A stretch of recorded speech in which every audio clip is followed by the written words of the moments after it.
Assalamualaikum warahmatullahi wabarakatuh. Dengan saya Yulianti Basri, berikut sorotan sepekan bontangpos.id.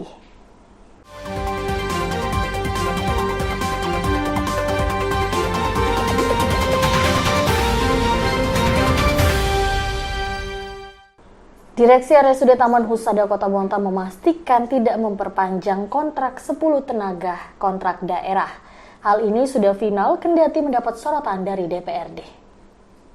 PLT Direktur RSUD Taman Husada Dr. Soehardi menjelaskan keputusan ini diambil lantaran hasil evaluasi 10 TKD tersebut sudah tidak bisa lagi dipertahankan.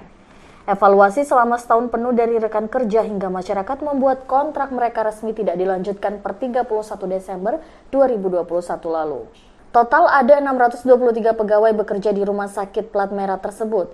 398 diantaranya adalah PNS dan 255 merupakan tenaga honorer. Dari hasil evaluasi 255 TKD, sebanyak 50 orang diberi tanda, kemudian dikerucutkan menjadi 30 untuk dibina dan diberi kesempatan. Sementara sisanya 10 orang terpaksa tidak dilanjut kontraknya. Lebih jauh, dalam setahun RSUD mesti menguras sekitar 10 hingga 20 miliar untuk belanja barang dan jasa. Khusus untuk membayar honor TKD sekitar 800 juta lebih per bulan. Akumulasi setahun lebih 10 miliar. Di RSUD, honorer dibayar melalui BLUD. Sementara itu, Ketua Komisi 2 DPRD Bontang Rustam HS masih mendorong agar RSUD mau mempekerjakan kembali 10 TKD tersebut dengan alasan memberi mereka kesempatan. Jika tidak berkompeten di bidang saat ini, RSUD dapat berkonsultasi ke Sekda terkait rotasi atau penempatan baru ke OPD lain yang masih butuh tenaga. Alih-alih menempuh keputusan ini. Namun Rustam sendiri mengaku tidak bisa melakukan intervensi ke internal RSUD. Pihaknya hanya memberi saran dan sejatinya alasan kontrak kerja tidak dilanjutkan masih bisa diterima. Duel Bontang FC melawan Persisam United berakhir ricuh. Bontang City FC pun gagal melanjutkan perjalanan ke putaran nasional. 15 menit pertama Persisam United mengurung pertahanan pasukan Kota Taman Bontang City FC. Serangan pun masih berhasil diredam. Di akhir babak pertama, skuad asuhan Rahmat Hidayat mendapatkan peluang melalui tendangan bebas. Akan tetapi, eksekusinya masih mengenai pagar betis dan melambung tinggi. Hingga turun minum, kedudukan masih unggul Bontang City FC 0-1. Di awal babak kedua, petaka menimpa Bontang City, tepatnya menit 47. Pemain nomor punggung 29 terjatuh di kotak 12 pas lawan. Seketika wasit menunjuk titik putih. Kondisi ini membuat seluruh pemain Bontang City FC memprotes keputusan ini. Pertandingan pun sempat dihentikan puluhan menit. Saat dimainkan kembali, Raju Andika berhasil mencetak gol lewat eksekusi penalti. Tendangannya menyasar di sudut kanan bagian bawah dari penjagaan kiper Arifin.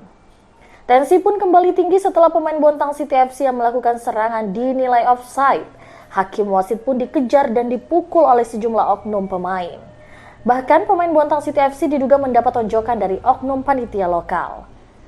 Setelah pertandingan dilanjutkan kembali oleh wasit Ika Purwanto, pemain nomor punggung 7 Bontang City FC Asri diganjar kartu merah. Meski bermain 10 pemain, Persisam United gagal memanfaatkan keadaan. Hingga wasit meniup peliut panjang, kedudukan masih imbang 1-1. Pertandingan dilanjutkan ke babak adu penalti. Di penentuan tendangan, pemain Bontang City FC Maman tidak bisa menjebol jala gawang lawan. Hasil ini memastikan langkah Bontang City FC melaju fase final terhenti dengan kedudukan 3-2 untuk Persisam United. Program vaksinasi ketiga atau vaksin booster resmi dimulai di Bontang. Hal ini sesuai dengan instruksi Presiden Joko Widodo. Jubir Satgas COVID-19 Bontang Adi Permana menjelaskan, dalam program pembukaan ini ada 700 dosis vaksin untuk 700 orang. Karena instruksi baru diterbitkan, maka kelompok masyarakat yang bekerja di sektor pelayanan publik seperti ASN dan lansia yang diprioritaskan. Vaksinasi booster ini diinstruksikan Presiden guna mengantisipasi potensi penyebaran COVID-19 jenis Omikron.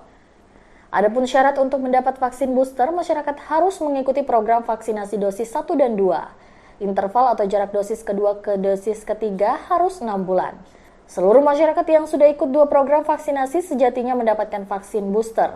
Namun saat ini yang diprioritaskan adalah yang mendapat vaksin Sinovac. Pasalnya berdasar instruksi Kementerian Kesehatan Republik Indonesia disebutkan bahwa masyarakat yang mendapat vaksin jenis Sinovac untuk dosis 1 dan 2 bisa disuntik booster jenis Moderna dan Pfizer. Adi mengatakan untuk di Bontang sendiri, presentasi masyarakat yang mendapat vaksin Sinovac jauh lebih besar ketimbang jenis lain. Sekitar 80% masyarakat Bontang yang ikut vaksinasi COVID-19 disuntik Sinovac. Program vaksin booster ini bakal digelar serempak dengan program vaksinasi lain, baik dosis 1 dan 2 dan vaksinasi pelajar. Nantinya, Satgas COVID-19 bekerja sama dengan Badan Intelijen Daerah menyebar titik vaksinasi. Pembangunan Masjid Terapung Selambai telah rampung. Meski begitu, pemerintah belum bisa memastikan kapan masjid tersebut mulai difungsikan. Kabid Tata Ruang PUPRK Bontang Robi Saimana Samalisa mengatakan masjid belum difungsikan lantaran proses administrasi lain belum rampung. Usai pembangunan selesai, selanjutnya ialah proses penyerahan aset dari PUPRK ke Badan Pengelolaan Keuangan dan Aset Daerah. Selepas penyerahan, barulah BPKAD yang mengatur kapan persis masjid yang dibangun dengan anggaran 60 miliar itu difungsikan. Ini termasuk mengatur siapa yang mengelola masjid kebanggaan warga Selambai tersebut. Meski tidak bisa memprediksi kapan persisnya, Robi Sai menaksir itu tidak butuh waktu lama. Saat ini masjid sedang dibersihkan dari material sisa bangunan. Selanjutnya proses penyerahan.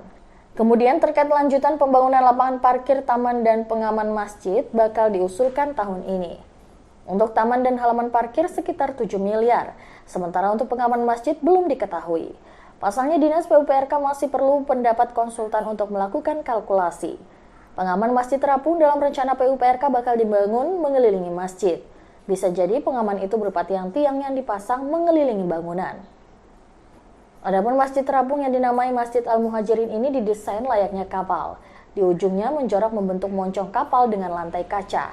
Ada pula gerbang Rasul yang terletak tepat sebelum memasuki lambung masjid. KPK melakukan operasi tangkap tangan dan menjerat Bupati PPU Abdul Ghafur Mas'ud. 5 orang lainnya juga ditetapkan sebagai tersangka dugaan kasus suap. 5 tersangka lain yakni PLT Sekda Kabupaten Penajam Pasir Utara Mulyadi, Kepala Dinas Pekerjaan Umum dan Tata Ruang Kabupaten Penajam Pasir Utara Edi Hasmoro, Kepala Bidang Dinas Pendidikan Pemuda dan Olahraga Kabupaten Penajam Pasir Utara Jusman, Nur Afifa Balkis, Bendahara Umum DPC Partai Demokrat Balikpapan, dan Ahmad Zuhdi dari pihak swasta. Mereka ditetapkan tersangka dalam kasus dugaan suap terkait dengan kegiatan pekerjaan pengadaan barang dan jasa serta perizinan di Kabupaten Penajam Pasir Utara tahun 2021-2022. Pada 2021, Kabupaten Penajam Pasir Utara mengagendakan beberapa proyek pekerjaan di Dinas Pekerjaan Umum dan Tata Ruang Kabupaten Penajam Pasir Utara dan Dinas Pendidikan, Pemuda dan Olahraga Kabupaten PPU. Adapun nilai kontraknya sekitar 112 miliar, antara lain untuk proyek multi-years peningkatan Jalan Sotek Bukit Subur dengan nilai kontrak 58 miliar dan pembangunan gedung perpustakaan dengan nilai kontrak 9,9 miliar. Selain itu, KPK juga menduga tersangka Abdul Ghafur telah menerima uang tunai sejumlah 1 miliar dari tersangka Ahmad Zuhdi yang mengerjakan proyek jalan dengan nilai kontrak 64 miliar di Kabupaten PPU. Informasi tadi sekaligus menutup perjumpaan kita pada sorotan sepekan kali ini. Terus ikuti informasi terbaru kami di www.bontangpost.id.